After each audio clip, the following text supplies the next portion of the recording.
Assalamualaikum warahmatullahi wabarakatuh. Alhamdulillahi rabbil alamin. Wassalatu wassalamu ala sayyidina Muhammadin wa ala alihi wa ashabihi wa man tabi'ahum bi ihsan ila yaumiddin, amma ba'du.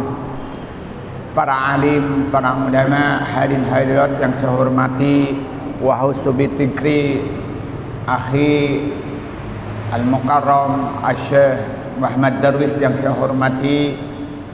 Pertama-tama kita bersyukur kepada Allah Subhanahu wa taala pada pagi ini kita bisa melaksanakan silaturahim dalam keadaan sehat wal afiah ditambah dengan iman dan Islam.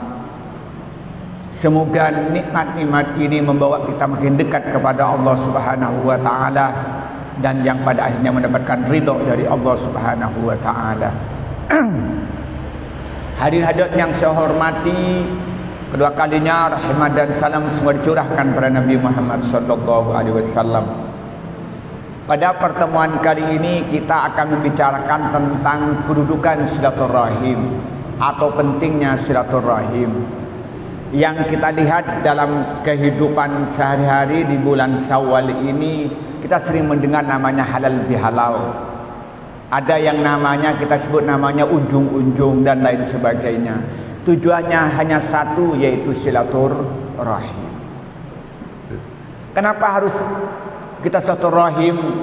Hadis yang sering kita dengar, hadis yang sahih, hadis diriwayatkan Imam Bukhari dan Muslim. Rasulullah bersabda, "Man ahabba ayub satalahu rizquhu aw yusalahu fi asarihi falyasil rahimahu."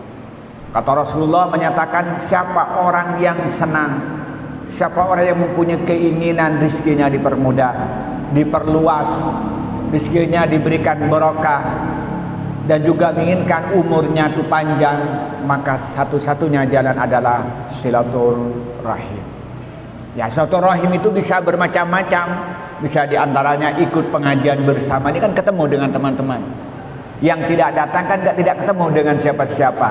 Datang di masjid yang penuh barokah ini, kita ngaji, ketemu dengan teman-teman yang sama-sama beribadah, sama-sama kita mengaji. Karena kata Rasulullah, kita duduk ibadah dalam rangka itu mengaji lebih baik daripada ibadah mahdhah, itu lebih baik daripada melaksanakan sholat, selama itu niatnya karena Allah. Nah, bisa jadi silaturahim dilakukan seperti apa? Kita melakukan istilahnya halal bihalal. Kita melaksanakan acara bersama, lalu kita saling memaafkan, saling minta maaf, itu bagian daripada silaturahim. Bisa jadi datang ke rumahnya, yang ke tetangga datang ke rumah tetangga, mungkin ke famili jauh atau famili dekat. Seperti saya ini insya Allah melakukan silaturahim dengan saudara saya nanti mulai tanggal 11 sampai tanggal 13, yang kemarin ini tidak sempat silaturahim karena beberapa hal. Kita ketemu saudara saya yang 7, itu bagian daripada silaturahim. Ya, barangkali harapan kita dipermudah rezeki oleh Allah, kemudian kita dipanjangkan umur oleh Allah Subhanahu wa taala. Maka kalau kita melihat hikmah di silaturahim itu, kalau kita ringkas itu ada 5. Yang pertama itu at-ta'afa, saling memaafkan. Saling memaafkan. Kenapa kita jadi penting saling memaafkan itu? Karena kalau kita tidak bisa dan tidak melakukan dan tidak punya kesempatan untuk minta maaf kepada manusia yang hakul adami, maka ibadah kita ini akan hilang begitu saja. Di dalam hadis yang diriwayatkan Imam Bukhari, yang diriwayatkan Imam Muslim, yang datangnya dari Rasulullah satu ketika, kata Abu Hurairah, satu ketika Rasulullah datang pada sekelompok sahabat yang sedang duduk. Lalu Rasulullah itu bertanya pada sahabat dengan pertanyaan yang sangat aneh. Apa pertanyaannya? Katanya, atadruna manil muflis? Apa kalian itu tahu siapa orang yang bangkrut itu? Jadi Rasulullah bertanya, siapa yang bangkrut? Apa jawabnya sahabat? Al-muflisu fina man la dirham wa la mata. Wahai Rasulullah, orang yang bangkrut dari kalangan kami itu adalah seorang pedagang di mana dagangannya habis dan juga modalnya habis. Ini kalau yang pedagang ngerti ini, kalau yang enggak pedagang enggak ngerti.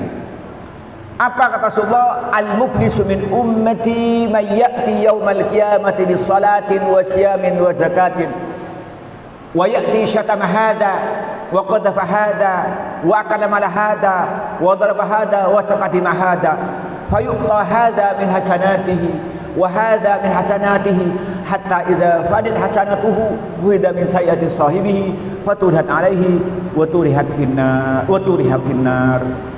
Itu rawahu Muslim, hadisnya sahih. Orang yang bangkrut dari umatku nanti di hari kiamat dia datang dengan membawa pahala salat, datang dengan membawa pahala puasa, datang dengan membawa pahala zakat, sedekah. Tapi sayangnya dia nanti di hari kiamat membawa dosa dengan suka mencaci orang. Suka dia itu menuduh jelek kepada orang lain. Suka dia makan harta orang lain, suka mukul orang lain, bahkan suka membunuh orang lain.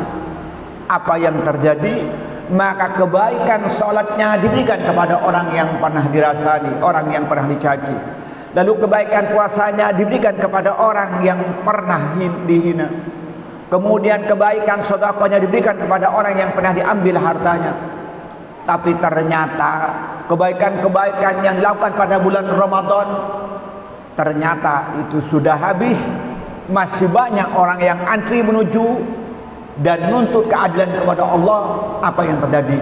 Maka kejelekan-kejelekan, dosa-dosa orang yang disakiti di dunia itu diberikan kepada orang yang rajin sholat tadi, orang yang rajin puasa, orang yang rajin baca Al-Quran, orang yang rajin bersedekah. Fatudan alaihi apa? Wa turiha finnar, dan dicemplungkan ke dalam api neraka. Artinya apa? Kalau diambil pelajaran dari penjelasan ini, bahwa sampian yang sholat di bulan Ramadan mulai sholat 5 waktu berjamaah, ditambah dengan kita itu sholat tarawih, sholat witir, tadarus Al-Quran, kemudian ditambah dengan puasa di bulan Ramadan dengan sungguh-sungguh, ditambah bulan Syawal, kemudian sampean zakat harta, zakatul mal, kemudian zakat fitrah, kemudian suka sedekah, memberikan takjil kepada orang yang berpuasa. Tapi ternyata punya hakul adami, dia suka mengganggu tetangganya, suka buang sampah ke tetangganya. Kadang suka misalnya itu kalau punya tape, punya radio, dikeraskan suaranya sehingga terganggu. Atau kalau punya mobil kadang-kadang tengah-tengah malam dihidupkan sehingga terbangun tetangganya dan lain sebagainya. Atau kadang-kadang kita tuh mengerasani tetangganya, kan gitu kan, suka ngerasani tetangganya. Yang paling sekarang banyak itu ngerasani pejabat. Sekarang tuh trennya tidak mengerasani tetangga, tapi ngerasani apa? Ngerasani pejabat, ngerasani tokoh. Ternyata kita tidak sempat minta maaf, tidak sempat silaturahim. Misalnya di sini ngerasani Ustaz Darwis, belum sempat minta maaf Ustaz Darwis. Atau ngerasain ini teman sama-sama jamaahnya, belum sempat minta maaf. Ngerasain tetangga, belum sempat minta maaf. Apa yang terjadi? Maka sholat kita, puasa kita, sedekah kita diberikan pada mereka. Bangkrut apa enggak bangkrut? Bangkrut. Kita yang sholat, kita yang puasa, kita yang zakat, kita yang baca Al-Quran, kita yang berzikir, kita yang datang pada majlis taklim.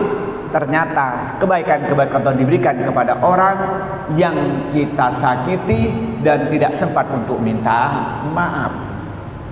Terutama ibu-ibu ini masih banyak dosanya pada suaminya. Suaminya sudah kerja dari pagi sampai sore untuk mencari nafkah, nyampe ke rumah cuma dimarah-marahin. Iya Pak, iya.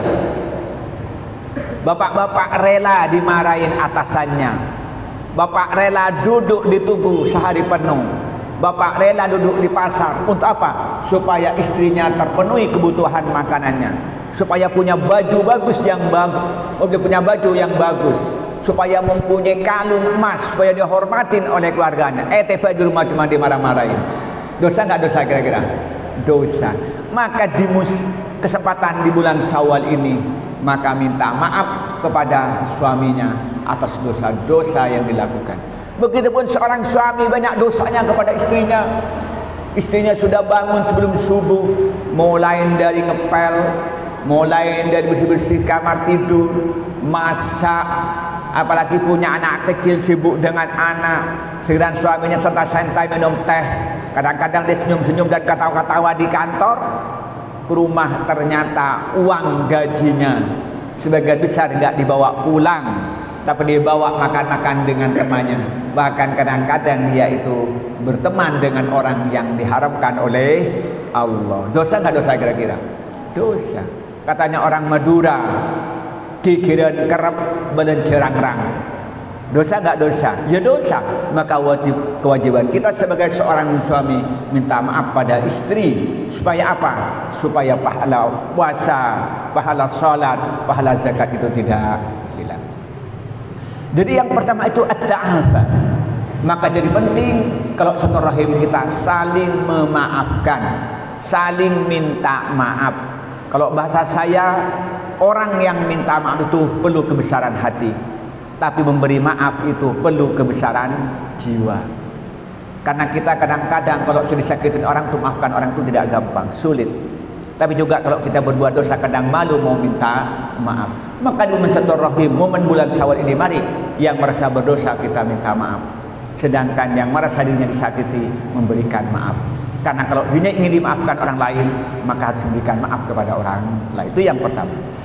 Yang kedua, hikmah daripada silaturahim itu taqwiyatul alaqah, memperkuat hubungan, memperkuat silaturahim. Umpamanya saya silaturahim dengan Ustaz Darwis ini, walaupun kadang-kadang secara fisik tidak bisa, paling tidak saya telepon, kadang saya WA beliau ini. Kalau saya senggang dan kedapatan beliau itu senggang, saya teleponin, ya di mana Ustaz, kaifal hal, gimana? Otomatis hubungan saya akan kuat dengan beliau ini. Coba kalau saya nggak telepon sampai setahun, hilang. Iya Pak ya? Begitupun sampean ini sering silaturahim, bertemu ngaji ini, kira-kira hubungannya erat atau kira-kira? Erat sekali. Coba sampean pada saudara-saudara yang sampean rajin didatangin, hubungannya erat atau tidak? Erat, bagus, enak. Kan begitu. Coba kalau sampean tidak pernah main ke rumahnya, hilang, rasanya kok nggak pernah kenal ini di mana? Atau kadang-kadang datang kalau ada kepentingan, kalau mau utang baru datang, kalau nggak mau utang nggak mau datang. Atau kadang-kadang kalau ketepatan dia itu mau mencalonkan diri, mau jadi DPR atau jadi apa baru datang kadang-kadang. Coba dia itu sering ketemu silaturahim, datang ke tetangga, datang ke teman, datang ke toko, kan kuat hubungan, jadi enak. Jadi pentingnya silaturahim itu memperkuat hubungan. Dia silaturahim kepada tetangga, maka memperkuat hubungan dengan tetangga. Silaturahim kepada guru, memperkuat hubungan dengan guru. Silaturahim dengan saudara, memperkuat hubungan dengan saudara. Kita silaturahim dengan pejabat, memperkuat hubungan dengan pejabat. Insya Allah dengan silaturahim ini kita akan merekam. Tapi kalau umpamanya di rumahnya cuma diam tok, ya akhirnya apa, lama-lama akan jauh dengan orang.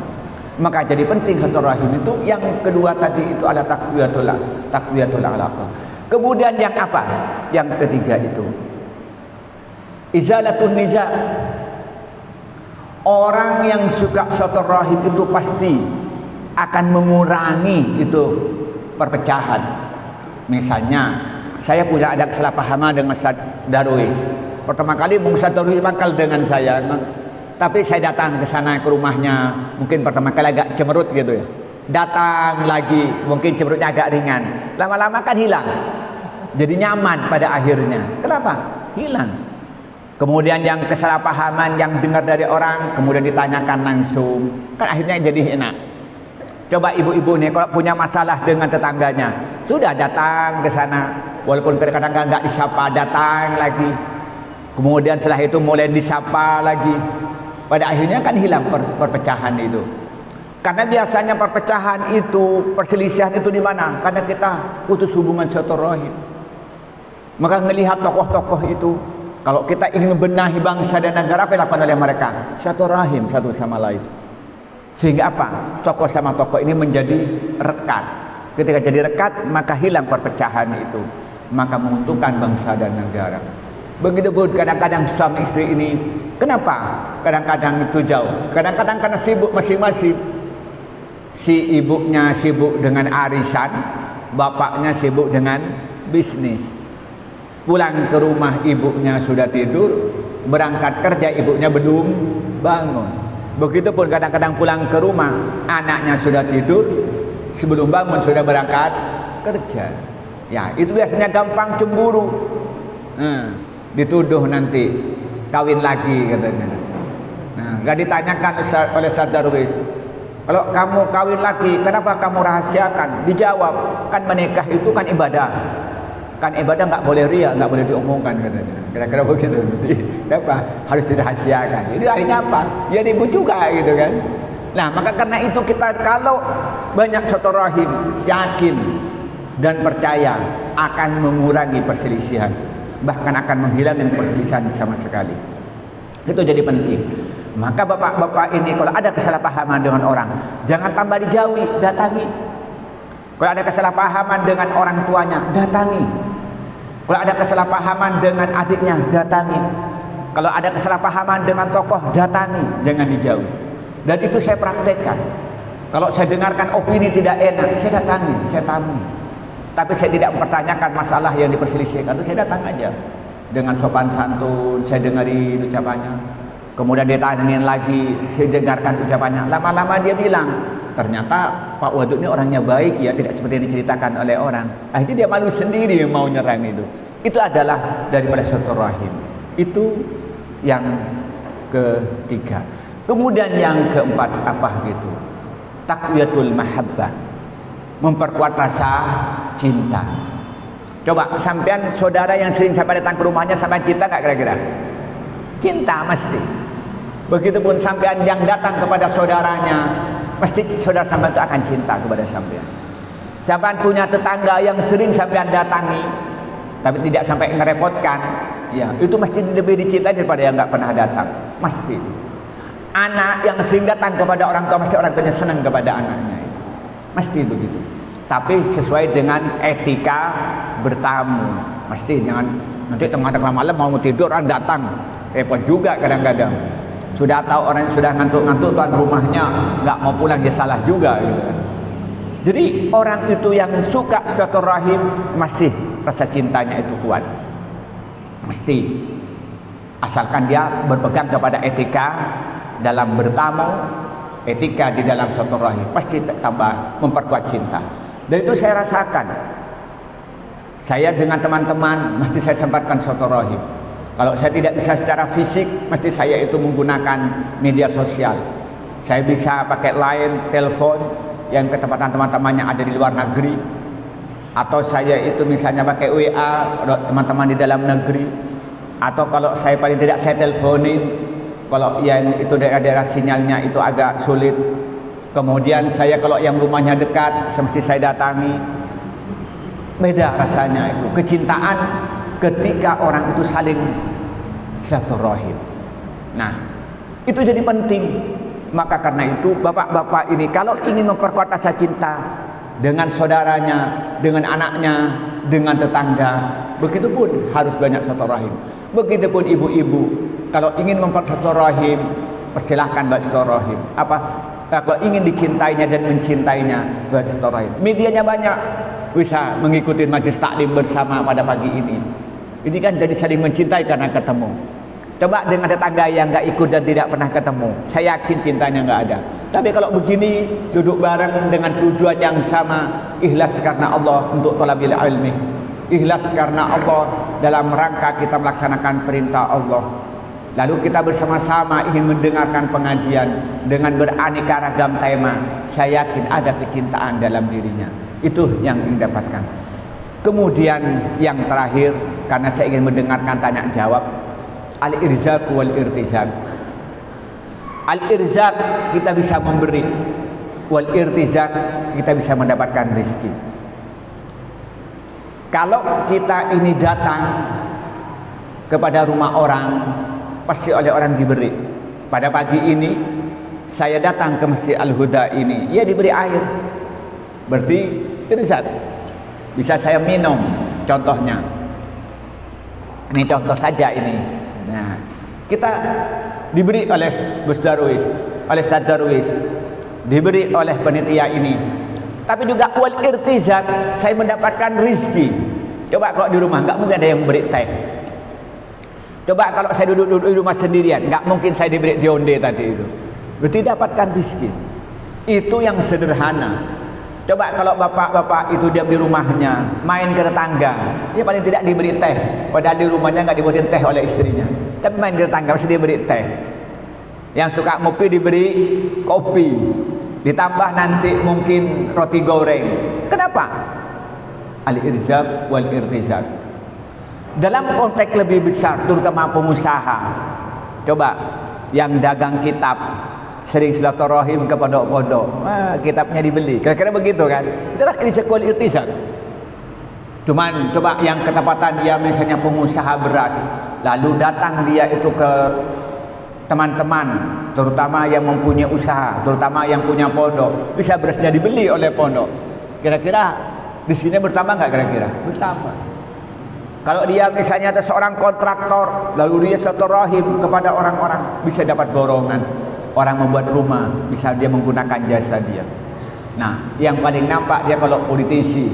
Nah, kalau politisi itu yang rajin silaturahim, bisa dipilih lagi dia. Bisa jadi DPR dan sebagainya. Jadi silaturahim itu sangat penting. Dan saya mendapatkan seorang pengusaha-pengusaha itu rezekinya itu di silaturahim. Bahasa kita ini adalah lobby bahasa kita gitu ya. Kalau bahasanya pengusaha-pengusaha, silaturahim kepada orang-orang yang berpotensi menghasilkan keuntungan. Jadi al-irzaq wal irtizaq sangat penting. Nah, bagi pendakwah kayak saya ini, kalau saya bahasa saya pendakwah, tidak menyatakan saya ini sebagai ulama karena ilmunya nggak ada.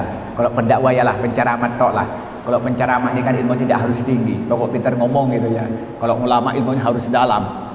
Kalau orang ulama itu pertama hafal Quran, yang kedua hafal hadis, yang ketiga ngerti ulumul Quran, mulai dari am, khos, mutlak, muqayyad, kemudian mafhum mantuk, kemudian nas, dohir, nasih, mansuh, hakikat, majaz, itu harus tahu semua. Itu ulumul Quran. Kemudian hadis, mana hadis dhaif, mana hadis hasan, mana hadis mu'an'an, mana hadis muttarib, ada hadis muttasil, mana hadis mudallas, itu harus paham. Kemudian harus paham usul fikih. Wah, harus dia menguasai bahasa, sorob, nahu, balaghah, mantik. Nah, itu baru ulama. Nah, kalau saya bukan ulama, penceramah lah, ngapal 2 hadis 3 hadis dia cukup. Namanya penceramah, hanya muballigh, penyampai. Nah, kalau nanti ulama dia harus hafal madzhabul arba'ah, pendapatnya Imam Abu Hanifah bin Nu'man atau Imam Hanafi, harus paham pendapatnya Imam Malik bin Anas atau Imam Maliki, harus paham pendapatnya Muhammad bin Idris Asy-Syafi'i atau Imam Syafi'i, harus paham pendapatnya Imam Ahmad bin Hanbal atau Imam Hambali, baru itu ulama. Nah, kalau cuma kayak saya ini penceramah lah, beliau anni walau ayat, sampaikanlah dariku kata Rasulullah walaupun 1 ayat lah. Orang kayak kita penceramah kayak saya atau beliau ini ya banyak ditentukan apa? Banyak silaturahim. Silaturahim ke Ustaz Darwis. Ustaz Darwis bilang, oh ini Ustaz pantaslah kalau menyampaikan tentang ini. Ya itu pantas saja gitu. Kenapa? Silaturahim. Coba enggak pernah silaturahim. Enggak mungkin kita akan kesinikan. Saya enggak silaturahim pada Ustaz itu ke toko kitabnya. Jadi dekat saya. Karena sering beli kitabnya ke sana. Jadi dekat. Nah itulah maka otomatis al-irzaq wal irtizaq. Kemudian yang terakhir di luar itu at-ta'allum wa ta'lim. Orang yang silaturahim itu ta'allum, banyak belajar. Baik formal atau tidak formal. Kalau bahasa kita mendapatkan informasi dan memberi informasi. Saya datang ke Ustaz Darwis, biasa-biasa saja ketemu, ya Ustaz, alhamdulillah sehat. Bagaimana sekarang tentang kondisi Indonesia, bercerita. Atau saya tanya bagaimana tentang fikih. Saya mendapatkan ilmu dari beliau, at-ta'allum. Apalagi saya datang kepada ulama, masih akan mendapatkan ilmu banyak. Saya datang kepada teman-teman saya yang bergelar profesor, akan mendapatkan ilmu banyak. Mesti itu. Atau nanti kita akan ketemu dengan orang bicara tentang kesehatan, kita ngerti tentang kesehatan. Kalau ternyata kita punya ilmu ta'lim, kita yang memberikan informasi. Nah, seperti kayak siap pagi ini, satu rahim ke masjid ini, lalu ketemu dengan sampean, ya saya ta'lim. saya menyampaikan informasi. Nah, sampai datang ke sini, ya ta'alluq, mendapatkan informasi. Coba sampean di rumah santai-santai sendirian, nggak mungkin kita ta'alluq, nggak mungkin kita ta'lim. Maka karena itu, mari kita bersama-sama ini memperbanyak silaturahim, tapi dengan catatan diniatin semata-mata harapan ridha Allah. Ketika silaturahim itu berbentuk kepada etika silaturahim. Kadang-kadang kita datang silaturahim ini baik silaturahim, nyampe ke rumah tuan rumahnya kadang-kadang sibuk dengan HP-nya masing-masing, tidak saling menyapa, ya tidak baik juga. Atau kadang-kadang silaturahim isinya apa? Ngerasani orang, ngerasani tetangga, ngerasani tokoh, ngerasani pejabat. Nah, biasanya silaturahim mendapatkan 7 fadilah, terhanya datang hanya membawa dosa. Maka karena itu, mari kita banyak silaturahim ini dengan harapan kita mendapatkan ridha dari Allah, dengan harapan kita ini makin dekat dari Allah Subhanahu wa taala. Inilah yang ingin disampaikan. Kita punya waktu 30 menit karena saya bisa sampai jam 7.15 karena saya punya kewajiban pengajian di Randu Agung. Nanti jam 8 dia langsung mesti ngebut ke Randu Agung. Saya persilahkan, saya silakan kembali. Wassalamualaikum warahmatullahi wabarakatuh.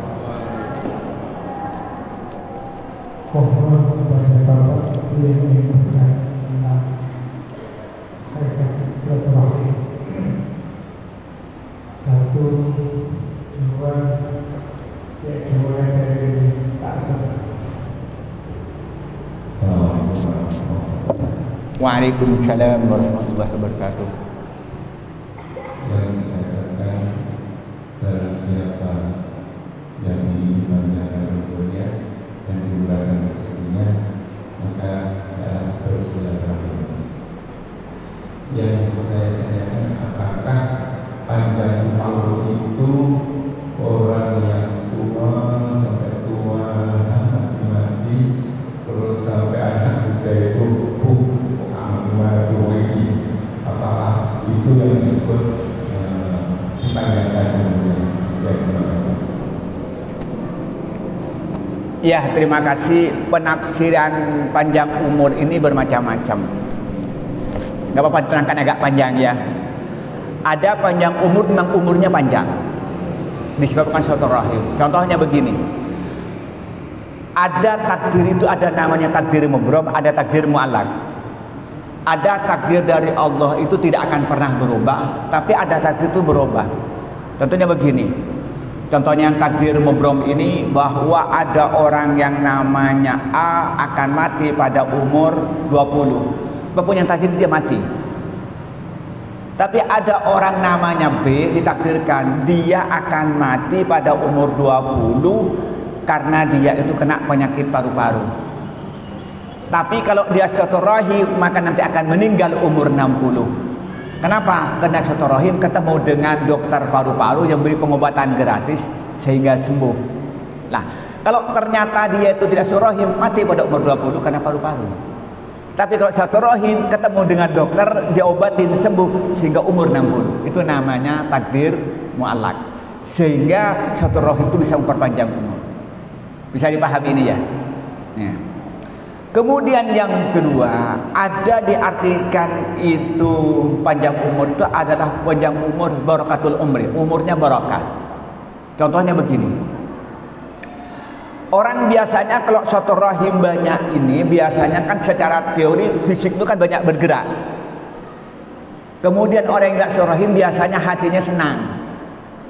Secara teoritis berarti kan imunnya itu kan tinggi, berarti kekebalan tubuh kuat. Itu yang pertama. Kemudian yang kedua, nanti itu karena badannya sehat maka banyak bisa beraktivitas hal yang baik, bisa sholat, bisa baca, bisa mencari nafkah. Jadi walaupun umurnya 6 tahun, 60 tahun, ternyata banyak aktivitas seperti yang dikerjakan orang yang umurnya 100 tahun. Contoh, Imam Al-Ghazali itu umurnya hanya umur 63 tahun. 63 tahun. Tapi karangan kitabnya itu sebanyak 453 kitab. Coba bayangkan. Salah satu kitabnya yang paling terkenal di sana namanya Ihya Ulumuddin. Coba. Ada itu berapa? 4 jilid. Kemudian ada kitabnya Al-Wajiz 2 jilid. Ada kitabnya Minhajul Abidin, ada Al-Muqit Minadh Dhalal. Bahkan ada kitab namanya At-Tanzil yang belum diterbitkan sebanyak 37 jilid. Ibnu Taimiyah itu menurut sejarah umurnya itu hanya 53. Tapi karangannya kitabnya itu 400 lebih juga. Di antara itu Al-Fatawa 37 jilid. Di antaranya kitabnya Al-Iman, di antaranya Al-Itqan, di antaranya Al-Furqan. Coba di antaranya. Umurnya itu pendek tapi barokahnya. Kemudian sampai kalau banyak silaturahim, sampai ini kan dikenang oleh orang. Umpamanya saya banyak almarhum, mohon maaf saya bukan menghina ya. Saya ini kan banyak silaturahim dengan Gus Imron almarhum. Ustaz Imron kalau kita manggil itu. Beliau itu wafat, tapi kan dikenang. Saya ingat dengan ngajian Quran pada saya bagaimana mengucapkan makhluk yang benar, bagaimana teknik menghafal Al-Quran. Beliau sudah wafat, tapi kalau nanti silaturahim dia seakan-akan hidup. Apa? Karena barokah umur suka seperti. Coba kalau beliau di rumahnya tok nggak silaturahim, kan nggak dikenang. Nah, dengan silaturahim itu walaupun orangnya sudah wafat, tapi umurnya masih terus berjalan. Itu bisa pengertian begitu. Jadi memang secara fisik umurnya panjang, atau secara fisik barakatul umri yang diberikan oleh Allah Subhanahu wa taala. Bisa dipahami ya? Ya. Silakan.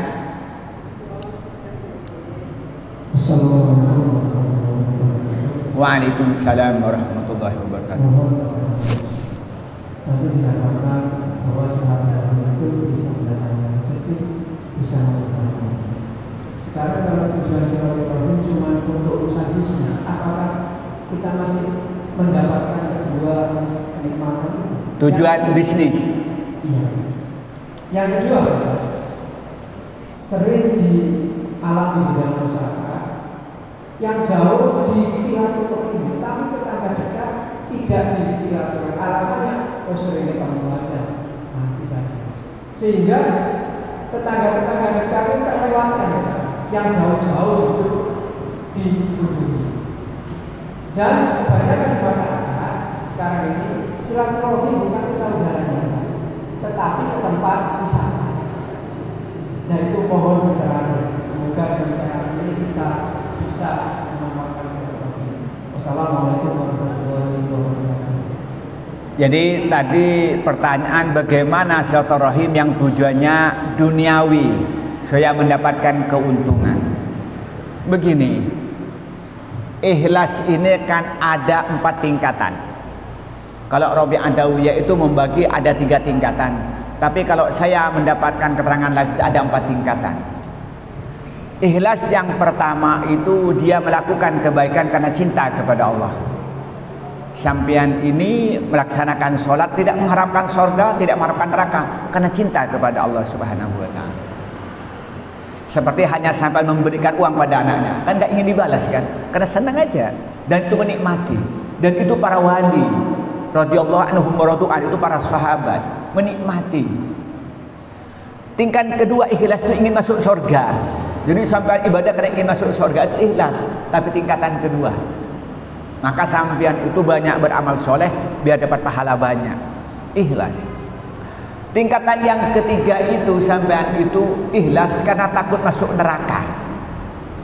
Karena takut masuk neraka. Salat karena takut masuk neraka. Puasa karena masuk neraka. Ikhlas ke tingkatan ketiga. Coba lihat sampean. Sebelum saya bahas yang keempat dulu. Kalau sampean ibadah itu karena cinta, kan menikmati. Sampai banyak enggak terasa. Coba sampean ini ngaji ke sini senang, kan enggak menjadi beban sampean kan? Iya Pak ya. Karena senang. Karena cinta kepada Allah.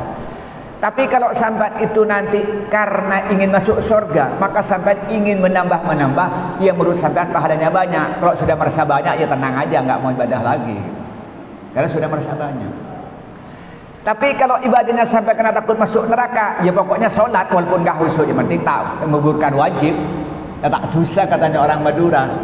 Itu rendah sekali. Nah, Ada ikhlas yang keempat ini karena ingin mendapatkan keuntungan duniawi yang benar. Contohnya begini.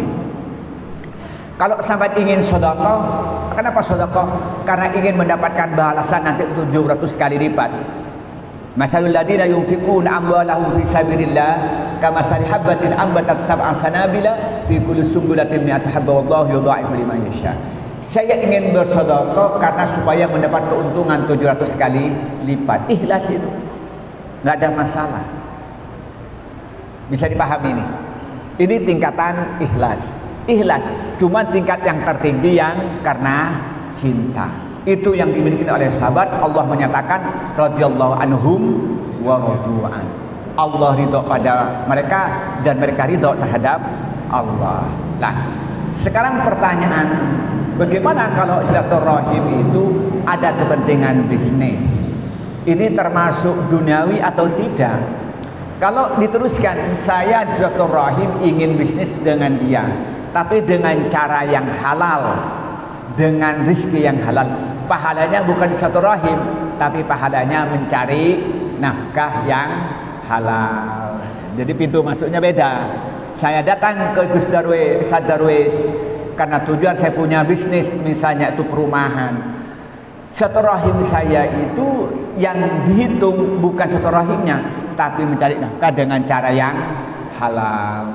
Itu pahala juga. Pintu masuknya bukan silaturahim, tapi pintu masuknya di mencari rezeki yang halal. Bisa dipahami ini ya, alur pikirnya. Kelihatannya sama, tapi pintu masuknya pahala beda.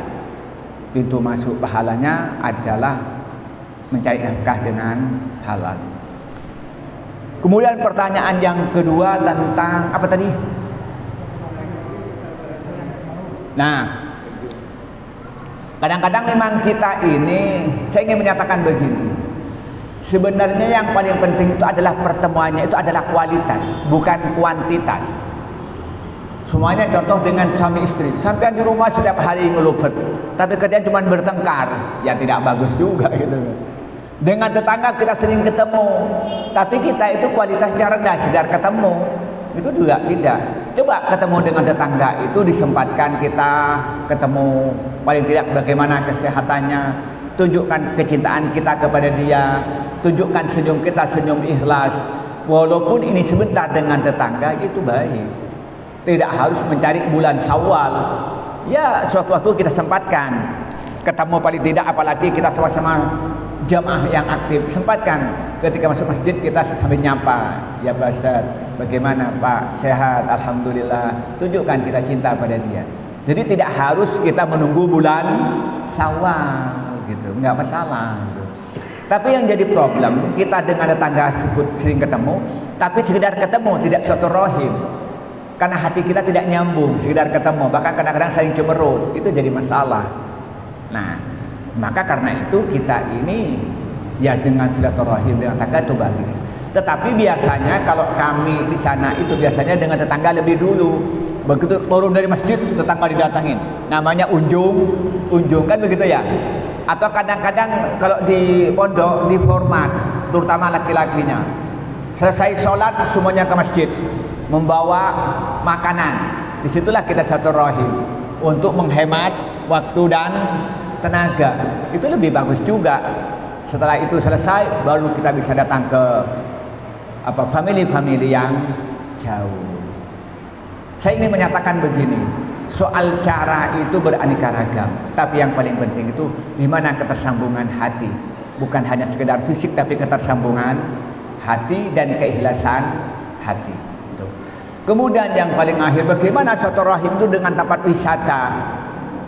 Ya begini ini ya.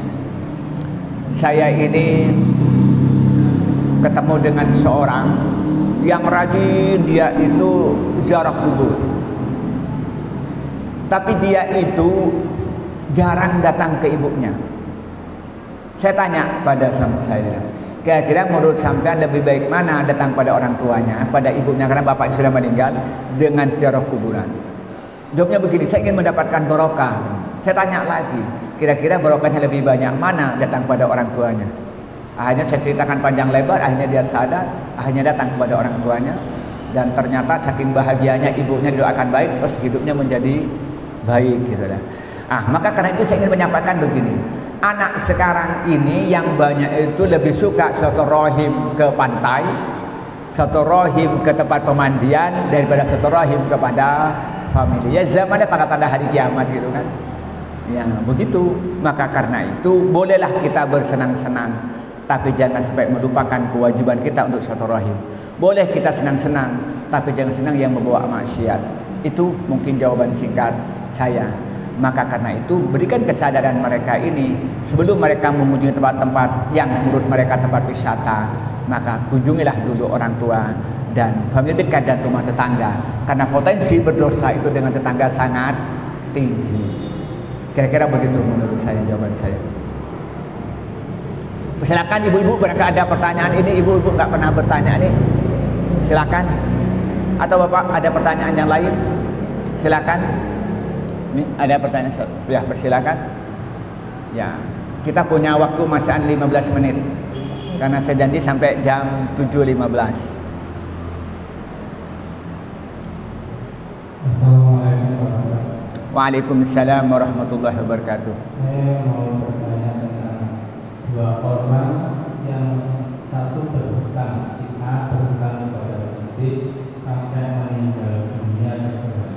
Nah, nanti di yaumul mahsyar nanti yaumul kiamat, siapa yang mendatangi yang berhutang atau yang menghutangi untuk menyelesaikan masalah ini, Pak? Terima kasih. Assalamualaikum.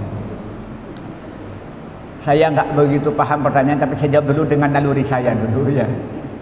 Jadi begini, kalau ada orang yang punya hutang, kemudian meninggal dunia, kemudian tidak ada yang menanggung keluarganya, maka nanti akan menjadi beban, akan dituntut oleh Allah Subhanahu wa Ta'ala.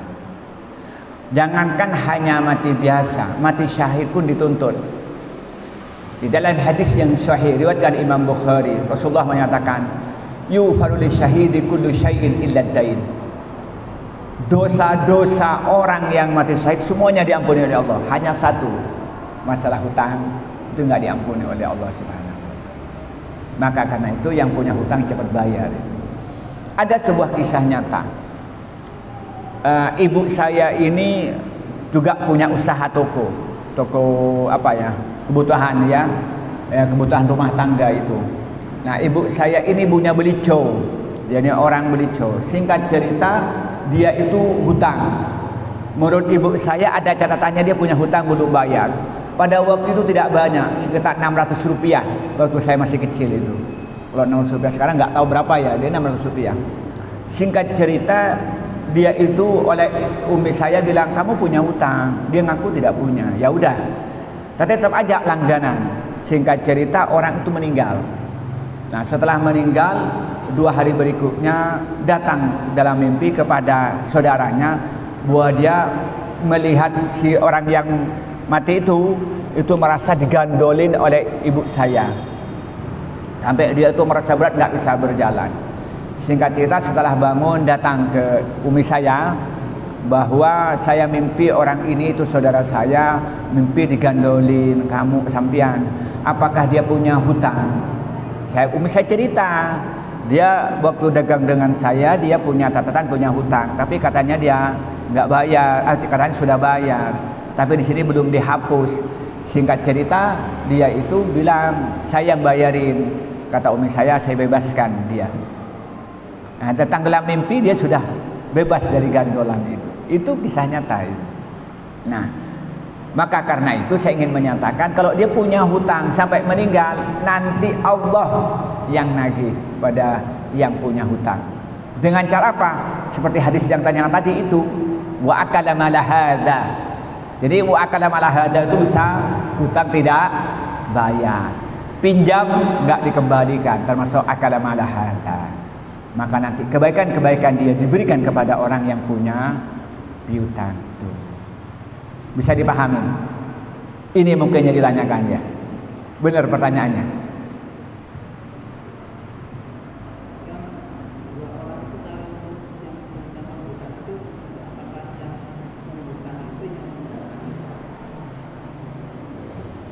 Begini, ada orang A namanya, ada orang namanya B. Si A ini punya hutang kepada B. Kemudian setelah itu sama-sama meninggal.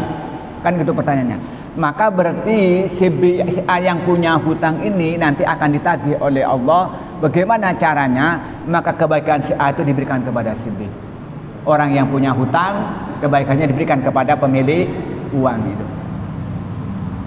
Itu jawaban singkatnya. Tadi uraian panjangnya begitu. Begitu maksudnya ya. Oke.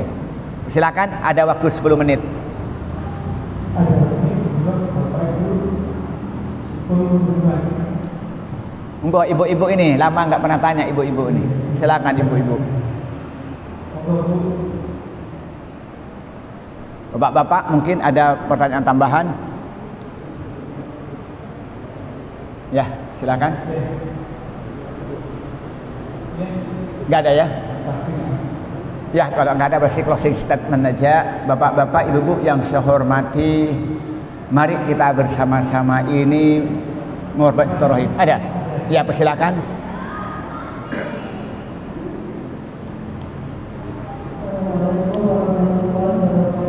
Waalaikumsalam warahmatullahi wabarakatuh.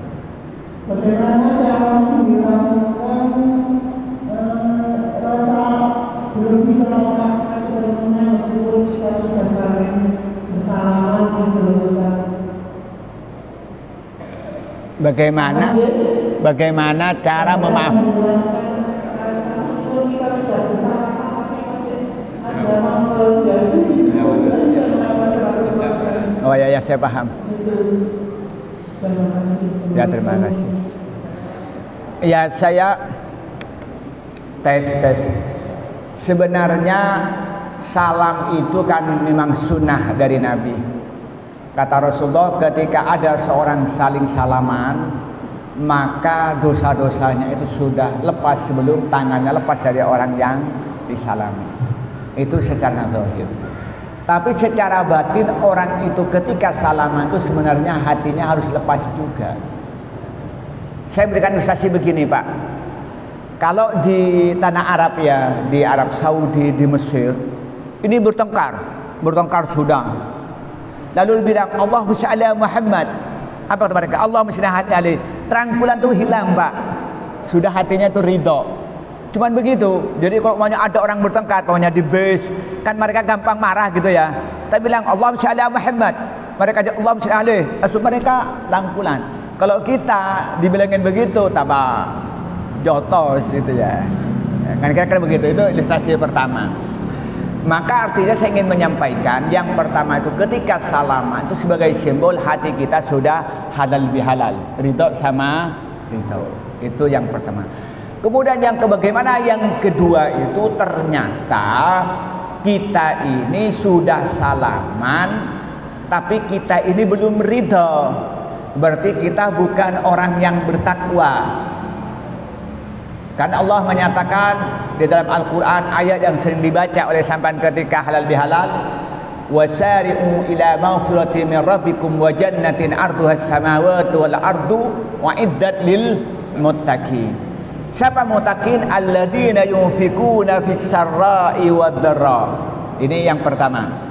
Yang kedua langsung wal kadhiminal ghaidha, yang mampu menahan rasa mangkel, yang mampu menghilangkan rasa dongkol. Tidak berhenti di situ, wal afina 'anil nas, mampu maafkan orang lain. Itu simbol dari orang yang bertakwa. Bisa menahan marah, bisa menahan jengkel, setelah itu bisa melepaskan hatinya, bisa maafkan orang lain. Apa kata Allah? Wallahu yuhibbul muhsinin.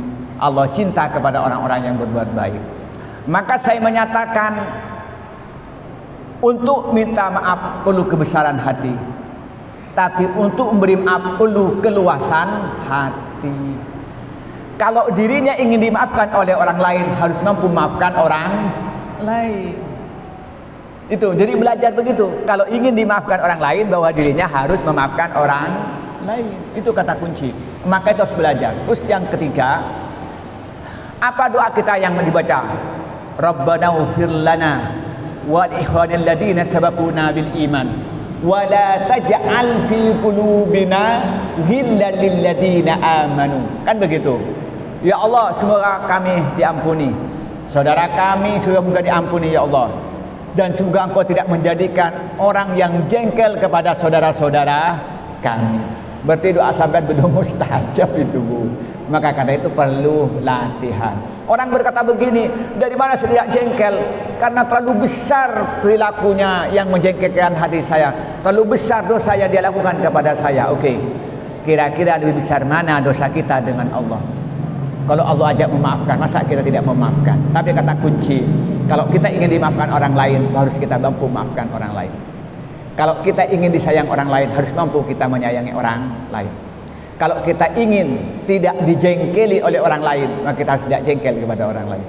Maka karena itu menurut saya perlu belajar ikhlas, belajar ridha, belajar afina anin nas. Kira-kira begitu. Perlu proses. Kira-kira begitu, Bu. Bisa dipahami ya? Ya, oke. Itulah mungkin ya closing statement. Mari kita bersama-sama memperbanyak silaturahim dengan etika yang benar yang membuat kita ini makin dekat kepada Allah, makin dekat pada sesama manusia, dan bisa kita ta'awun dalam rangka meninggikan agama Allah.